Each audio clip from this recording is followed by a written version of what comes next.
I'm 94 years old. I've lived in this nursing home for 15 years because my children believe I did something foolish, that I was scammed out of $250,000. They think their father lost his mind. But I didn't lose anything. I knew exactly where every dollar went. I spent it saving someone in this family. And the person I saved is the reason I'm sitting alone in this room. I married my wife Margaret in 1954. I was 24. She was 21. We had nothing, just a rented apartment above a hardware store in Cleveland. One small window, a radiator that worked only when it felt generous. But we were happy. I worked at the steel mill for 44 years, furnace operator.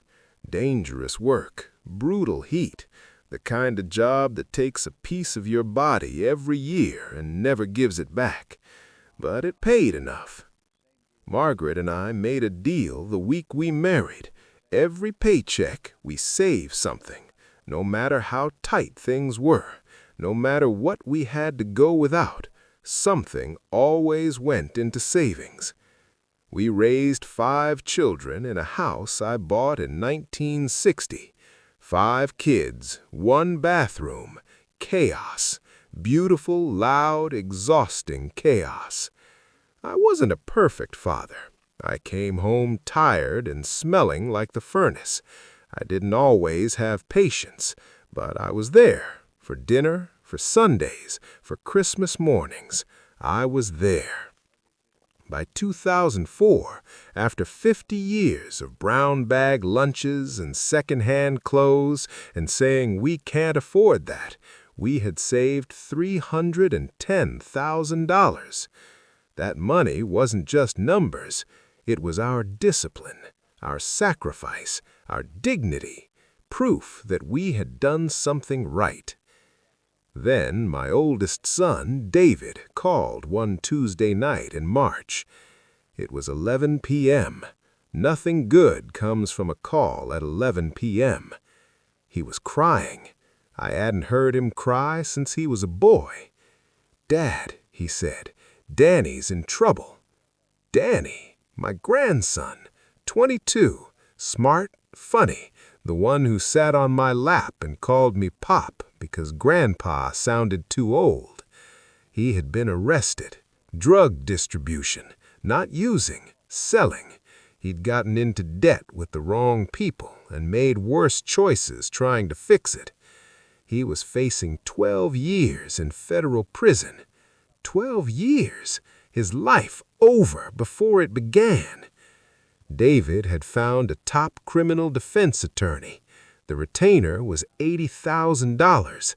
The full case could cost $200,000 or more. "Dad," he said, "I need $250,000. I know what I'm asking, but it's Danny. They'll destroy him in there." I sat in the kitchen and stared at the phone. 50 years of saving. Every sacrifice, every "we can't afford it." And then I saw Danny at 6 years old, tugging my sleeve. "Tell me another one, Pop." I said yes. Margaret cried that night, not for the money, but for Danny. "You save that boy," she said. "The money doesn't matter." So I did. Over 14 months, I spent $247,000. The lawyer earned every penny. Danny's sentence was reduced from 12 years federal to 18 months in a state facility. His record was sealed. He got a second chance. David made me promise no one would ever know. Not his siblings, not his wife. No one. If this gets out, Danny's finished. I promised. What else could I do? Danny served his time. He got clean. He rebuilt his life. Today he's 42, married with 2 children. He's an electrician, a good man, an honest man. No one knows what he was. No one knows what I paid to give him that chance.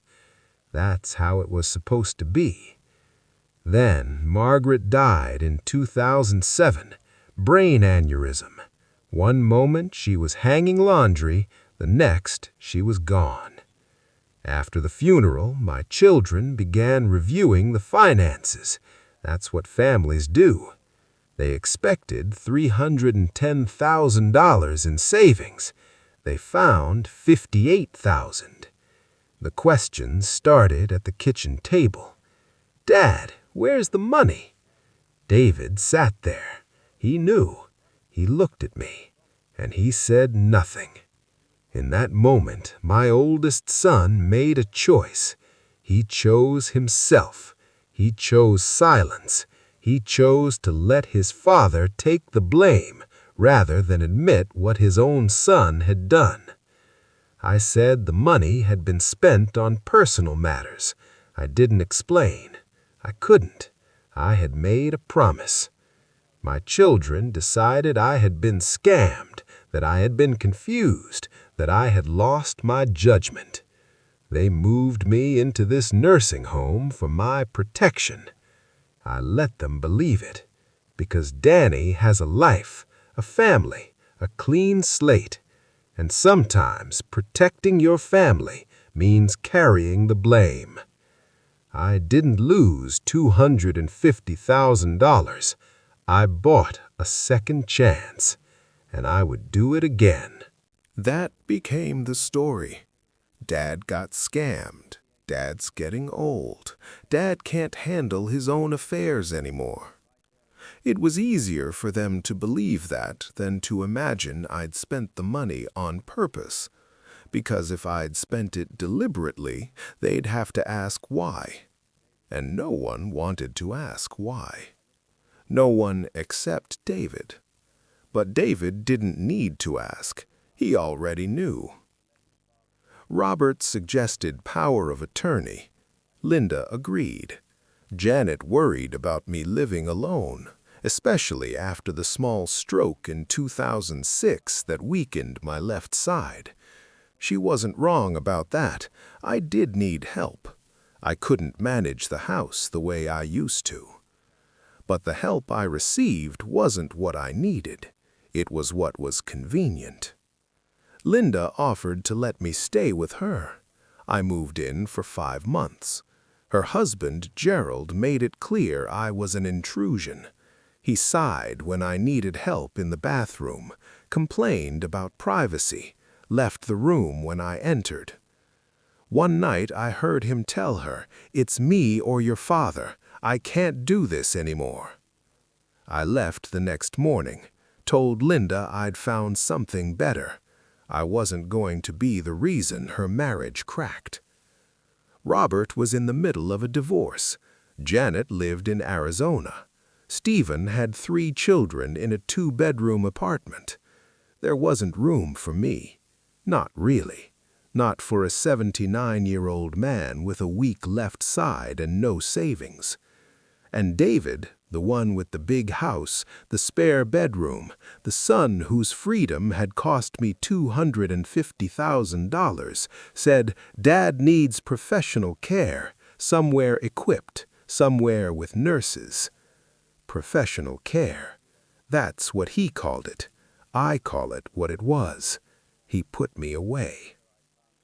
I moved into Meadowbrook Senior Living in October 2009, room 12, single bed, small closet, 1 window overlooking a parking lot.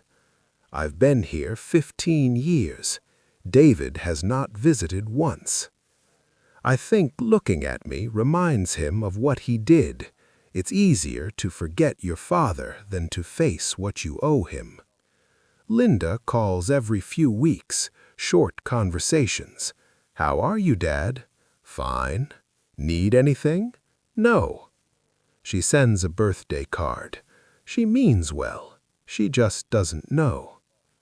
Robert died in 2018, heart attack at 67, a child gone before his father.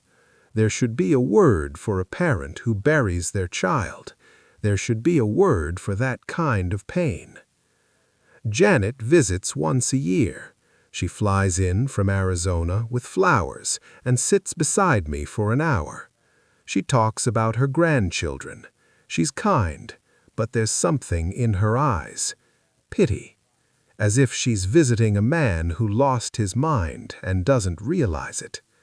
I didn't lose my mind. I lost my savings, my house, my family, and I did it on purpose.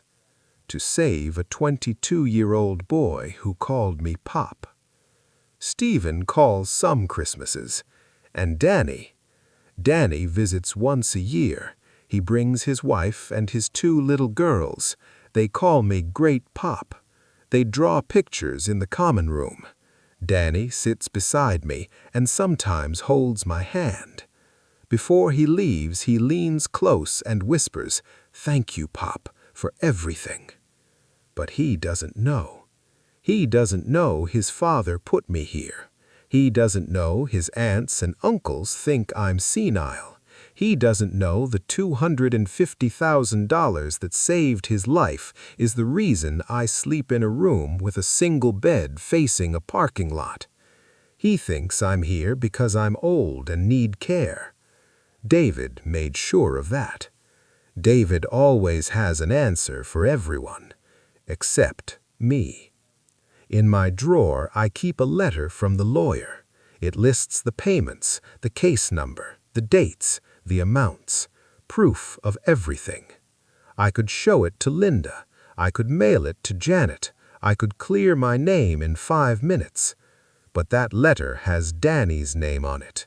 If I show it, his sealed record becomes a family secret instead of a buried one. His wife learns. His employer learns.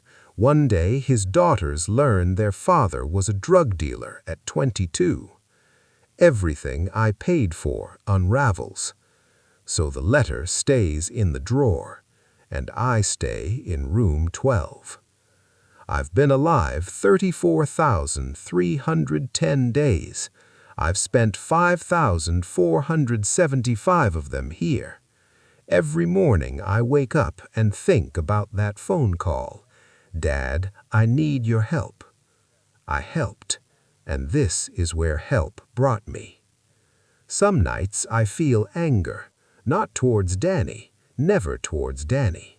He was a boy who made a mistake. He earned his second chance 100 times over. I feel anger towards David, the son I taught to ride a bike, the son I walked to school, the son who sat at the kitchen table while his siblings accused me of losing my mind, and said nothing. That silence put me here. But anger doesn't last 15 years. The body can't carry it that long. Underneath the anger is something worse. Love. I still love him. And loving someone who betrayed you is the loneliest feeling in the world. I'm 94 now. The Parkinson's is getting worse. My left hand barely works. My legs aren't steady. But my mind is clear.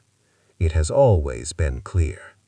I wasn't scammed. I wasn't confused. I made a choice. I chose Danny. And even knowing how it would end, even knowing I'd spend 15 years alone in room 12, I would choose him again. Because he's alive, he's free. His daughters bring me drawings and ask for stories. That's worth $250,000. That's worth a house. That's worth 15 years in a small room with a single bed and a window facing a parking lot. What I can't forgive isn't the money, it's the silence. David's silence, the lie he allowed, the father he discarded to protect himself. I didn't throw Danny away. I saved him, and I would do it again tomorrow. Room 12, 15 years.